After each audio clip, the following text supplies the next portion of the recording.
আসসালামু আলাইকুম, welcome to my YouTube channel Hazrat Ali service point.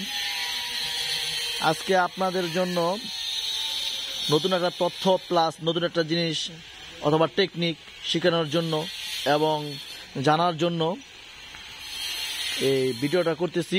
তো আশা করি আপনারা সবাই সেটা বুঝবেন।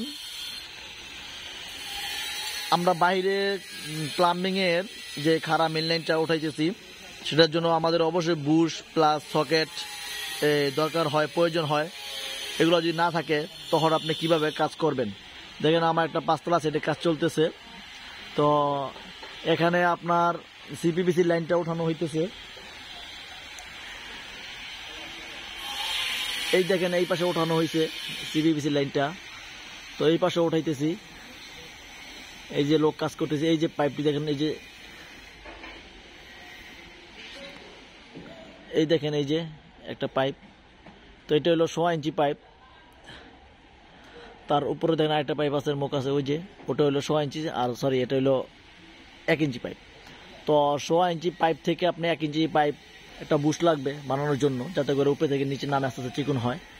সেটা বানানোর জন্য তো আপনার অবশ্যই একটা বুশ ব্যবহার করতে হবে, এবং পাইপটা জোড়া দেওয়ার জন্য একটা এই 1 ইঞ্চি সকেট লাগবে। যদি পাইপটা শর্ট পড়ে তাহলে ওই মুহূর্তে আপনি বাজারে মাল আনতে পাঠাইছেন, মালটা পান নাই, প্লাস মালটা আনতে অনেক সময় লেগে যাবে, এবং কিভাবে সেই কাজটা আপনি সমাধা দিবেন সেটার জন্য আপনাদের জন্য সামনে নিয়ে আসলাম এই ভিডিওটা, যাতে করে আপনারা এইভাবে এই কাজটা করতে পারেন। আপনার 100 ইঞ্চি যেই পাইপটা সেটা আপনি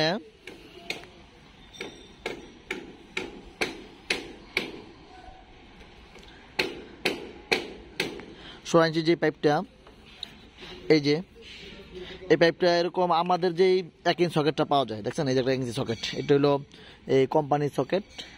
সেটা 2 ইঞ্চি লম্বা হয়, একটা আছে, আর বাকি আমার লাগবে আরও 2-3টা। তো এই মুহূর্তে তো আমার কাজ করতে হবে, এই জন্য 100 ইঞ্চি পাইপ কেটে নিলাম একটু বড় করে, যাতে এটার ভিতর দিয়ে ঢুকিয়ে এবং এই পাশ দিয়ে একটা সকেটের কাজ করা যায়। আমি পাইপটা 1 ইঞ্চি জোড়া দিতে পারবো। তার পাশাপাশি আপনি এটার একটা বুশ বানাতে পারবেন। এই দেখেন 100 ইঞ্চিটা, 100 ইঞ্চি 1 ইঞ্চিটি।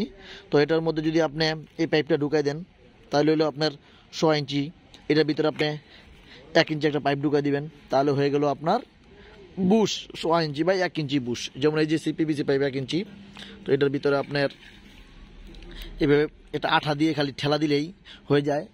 এরকমভাবে একটা আমি কাজ করেছি, এবং এই পাইপটা দিয়ে আপনার সকেট বানাতে পারবেন সুন্দর মতন। এছাড়া এটা দিয়ে বুশও বানাতে পারলেন। এছাড়া এই 1.5 ইঞ্চি সিপিবিসি দিয়া, এই যে 1.5 ইঞ্চি, সেটা দিয়ে আপনি 100 ইঞ্চি সকেট বানাতে পারবেন, প্লাস 1.5 ইঞ্চি বাই 100 ইঞ্চি একটা বুশও বানাতে পারবেন। যদি আপনার ওই মুহূর্তে মাল না থাকে তাহলে আপনি এভাবে বানিয়ে নিতে পারবেন, এবং কাজটা মজবুত হবে। এবং আপনার সকেটটা বড় করে নিচ্ছি যাতে করে আঠা বেশি করে দিয়ে দিব, যাতে সেম এই সকেটের কাজটা করে, লিক করার কোনো চান্সই থাকবে না। তো আশা করি সবাই বুঝছেন আমার এই বিষয়টা, এবং যদি আমার এই ভিডিওটা ভালো লাগে তাহলে অবশ্যই লাইক এবং শেয়ার এবং কমেন্ট করে আমার সাথে থাকবেন। দেখেন আমি একটা এই যে এই 100 ইঞ্চি বা 1 ইঞ্চি একটা সকেট প্লাস বুশের কাজ করেছি, যেটা কিনা পাইপটা ছোট হয়েছিল, প্লাস একটা বুশ ছিল না, যার কারণে এটা করেছি। আমি আপনার দেখাইতেছি এই যে এই জায়গাটায়, ওই জায়গাটায় এই যে আমার ছেলেটা যা হাতুর নিচে মিস্ত্রিটা, ওই জায়গায় দেখেন দেখাইতেছি।